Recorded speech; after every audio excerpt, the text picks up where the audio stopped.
Amable público, muy buenos días, buenas tardes o buenas noches, sea cual sea el horario en el que nos escuches o nos veas. Un cordial saludo a toda nuestra hermosa comunidad de criminología. Hoy tenemos un episodio muy especial que sin duda les interesará. Vamos a abordar un tema fundamental y profundamente relevante, el feminicidio.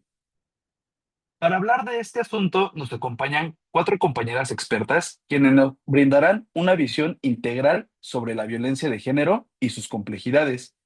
Es un honor para mí presentar a las licenciadas Anaí Magaña Campos, Ivonne Ramos de la Torre, Fernanda Rivera Salinas y Ian Segura Urquilla.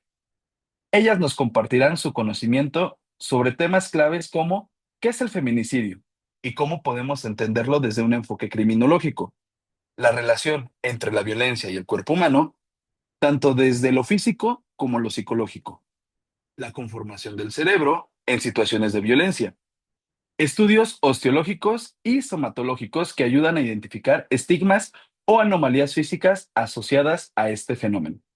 Así que los invito a ponerse cómodos, a subir el volumen y disfrutar de esta conversación tan importante y esclarecedora. Compañeras, ¿están listas para comenzar este interesante diálogo? Es un verdadero placer tenerles aquí con nosotros. Cuéntenos cómo están. Hola compañero, muy bien, muy emocionada por hablar de este tema de gran relevancia. Muy contenta poder estar compartiendo con ustedes este día. Igualmente, muchas gracias. Gracias por el espacio. Muy contenta de poder compartir estos temas con ustedes. Bueno, ¿qué les parece si damos inicio al primer tema que abordaremos? Que la licenciada Fernanda Rivera será quien nos hable sobre el feminicidio. Adelante, compañera. Te cedemos el uso de la palabra. Muchísimas gracias, Abraham. Principalmente, hay que definir a qué hace referencia el término feminicidio. Es un tipo de homicidio específico en el que se asesina a una niña, mujer, por cuestiones de género, es decir, a lo que llamamos por el hecho de ser mujer. Cabe resaltar que este tipo de muerte violenta de las mujeres está tipificado en nuestro sistema penal como el delito de feminicidio, el cual se encuentra dentro del Código Penal Federal y está tipificado en el artículo 325, el cual establece que comete el delito de feminicidio quien prive de la vida a una mujer por razones de género. Pero, ¿cuáles son estas razones de género? Principalmente, se considera feminicidio cuando se concurren algunas de las siguientes circunstancias. Uno, que la víctima presente signos de violencia sexual de cualquier tipo. Dos, que a la víctima se le hayan infligido lesiones o mutilaciones infamantes o degradantes, previas o posteriores al hecho de su muerte. Tres, que existan antecedentes o datos de cualquier tipo de violencia, ya sea en el ámbito familiar, laboral o escolar. Cuatro, que haya existido entre el activo y la víctima una relación sentimental o de igual manera pudo haber sido afectiva o de tipo de confianza. Cinco, que existan datos que establezcan que hubo algún indicio de amenazas relacionadas con el hecho. Seis, que la víctima haya sido comunicada previamente al tiempo en el que se le privó de la vida. Y la última es que el cuerpo de la víctima haya sido expuesto o exhibido en algún lugar público. Datos muy interesantes sobre el feminicidio, que refleja la realidad de un problema que presenta retos en todos los sentidos. Ahora, la licenciada Verónica Ramos nos expondrá el enfoque de la violencia y su impacto en el cuerpo humano. Adelante, compañera, tienes el uso de la palabra. Muchas gracias, Abraham. Primero quiero comenzar explicando qué es la palabra violencia. La palabra violencia refiere el uso de todo tipo de fuerza y abuso que de alguna manera consciente o inconsciente se produce contra las personas humanas y también contra los animales irracionales y en el entorno natural, que surgen del egoísmo, el dominio, el odio, la venganza. Se trata de conductas y comportamientos antisociales, crueles y destructivos, que son algo común en nuestra sociedad, desgraciadamente, pero que también han sido una constante a lo largo de toda la historia de los seres humanos. La ley nos contempla 5 tipos de violencia. Comenzamos con la primera, que es la psicológica, que consiste en insultarte, humillarte, celarte, manipularte, por ejemplo, con amenazas con suicidarse si no continúan con la relación, ignorarte, como lo es la ley del hielo, revisarte el celular, la bolsa, por ejemplo, prohibirte ver a tus amigos, incluso a tus familiares, prohibirte hacer determinadas cosas e ir a ciertos lugares, hacer comparaciones destructivas, estas entre algunas otras. Continuamos con la violencia física. Esto puede ser desde jalonearte, golpearte, pellizcarte. Algunas personas podrán intentar que pareciera un juego, pero no deja de ser violencia. Continuamos con la violencia patrimonial, que es quitarte o destruir tus pertenencias, amenazarte con no darte dinero para los gastos del hogar o destruir tus muebles. Puede también sacar las pertenencias de tu casa, entre algunas otras. Continuamos con la violencia económica.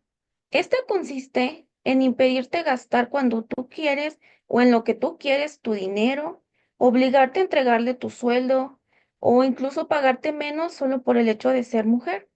Continuamos con la violencia sexual, que es tocarte o besarte de alguna manera que te pueda hacer sentir agredida, obligarte a tener relaciones sexuales aunque sea tu pareja, o utilizar palabras o señas sexuales que te puedan ofender.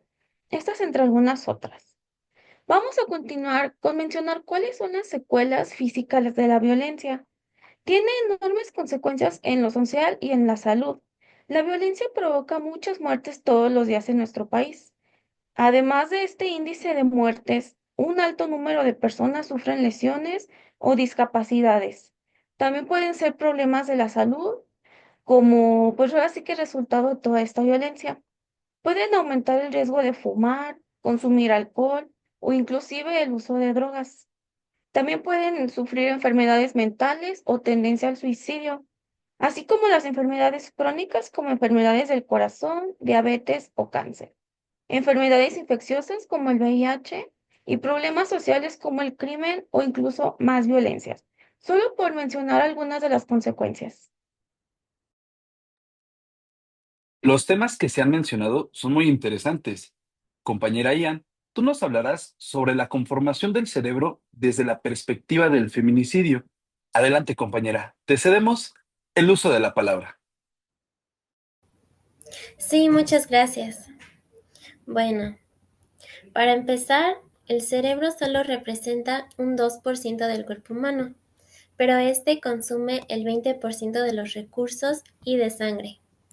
Nunca un cerebro más grande supone que la persona es más inteligente. Pero, ¿cómo es el cerebro de un feminicida? Bueno, esta pregunta aspira a saber por qué todos nosotros erramos en algún momento en las funciones ejecutivas cerebrales, mostrándonos así agresores, pedófilos, violadores o feminicidas. La neurocriminología parece ser una fórmula para estos casos, pues parte de la premisa de que el cerebro es la clave para comprender todo lo que el hombre hace como individuo y como ser social. La ira se encuentra en el sistema límbico, activando así las estructuras límbicas emocionales como son las amígdalas cerebrales, el hipocampo, donde está la memoria y donde se conecta con todos los episodios y todos los recuerdos de sufrimiento y de ansiedad que ese objetivo ha tenido en comunidad. Bueno, el cerebro juega un papel crucial en la respuesta a la violencia, tanto en la víctima como en el agresor. Las experiencias de abuso, como las sufridas por las mujeres en contextos de feminicidio, tienen un impacto neurobiológico significativo. El estrés crónico, los traumas emocionales y las experiencias de abuso afectan a la estructura y al funcionamiento del cerebro. Gracias. Compañera Anaí, por favor, compártenos tu tema, que aborda los estudios osteológicos y somatológicos, así como los estigmas físicos o anomalías relacionados con el feminicidio. Compañera, adelante, tienes el uso de la palabra. Quiero comenzar diciendo que agradezco este espacio. Debemos de tener presente que en la criminología contamos con la osteología, la cual nos es de gran importancia para la resolución de feminicidios, ya que ésta se encarga de realizar estudios en restos óseos o esqueléticos. Gracias a esto se logra obtener una identificación de las víctimas. Como en la mayoría de los casos de feminicidios, el agresor intenta deshacerse del cuerpo de su víctima, dejándola en lugares apartados, y ahí es donde son necesarios los estudios osteológicos para poder darles un nombre y que no permanezcan en calidad de desconocidas. De igual manera, estos estudios nos permiten conocer la causa de muerte y darnos una idea de cuál sería el arma homicida utilizada para perpetrar el crimen. Por último, la osteología, al analizar los huesos de la víctima, nos hará saber si nuestra víctima sufría de abuso crónico y poder dimensionar desde hace cuánto tiempo comenzaron a agredirla. En conjunto con la osteología, también contamos con los estudios somatológicos. Estos se centran en la estructura corporal humana y su desarrollo. Se, se examinan a personas desde una evaluación visual a lo que se conoce como somatoscopía y la medición del cuerpo, que sería la somatometría. Con esto se facilita la tipificación al tener variaciones en los resultados, haciendo posible la agrupación de características similares. De aquí surgen los somatotipos, para poder hacer la clasificación a partir de rasgos en común que comparten las agrupaciones. Para el feminicidio, esto nos podría ayudar a entender la victimología y poder encontrar más casos de un mismo agresor. Al entender la victimología y conocer un grupo de víctimas con un agresor en común, esto nos acercaría a tener una resolución favorable, dando con el culpable del crimen. Para varias personas existen estigmas físicos o anomalías corporales que se presentan en mayor medida de forma natural en el cuerpo humano, pero en el caso de los feminicidios, los agresores causan estas anomalías en el cuerpo de su víctima, con lo que conocemos como lesiones o heridas al momento de ejercer violencia sobre estas. Las víctimas de feminicidio casi siempre sufren de abuso físico y emocional antes de que su agresor escale su violencia al punto de causarles la muerte. Estas anomalías se hacen notar como cicatrices en el cuerpo de la mujer, haciéndolas perceptibles para otros, modificando así su forma natural que poseían anteriormente. Apreciado público, hemos llegado al final de este interesante y enriquecedor episodio.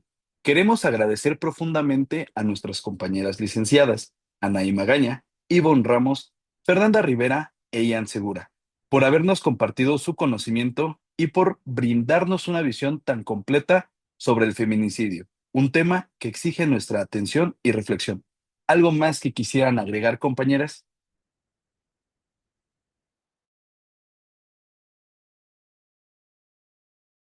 No, todo está bien. Muchas gracias por el espacio.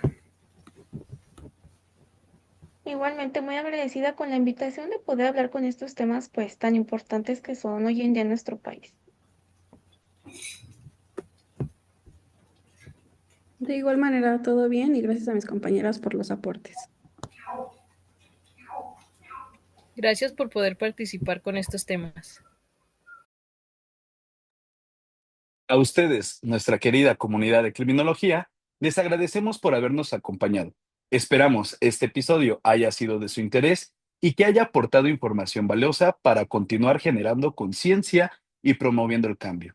No olviden seguirnos para más contenidos relevantes sobre temas criminológicos y recuerden que la lucha contra la violencia de género continúa. Cada uno de nosotros tiene un papel fundamental. Recuerden que no está sola. Muchas gracias y hasta luego.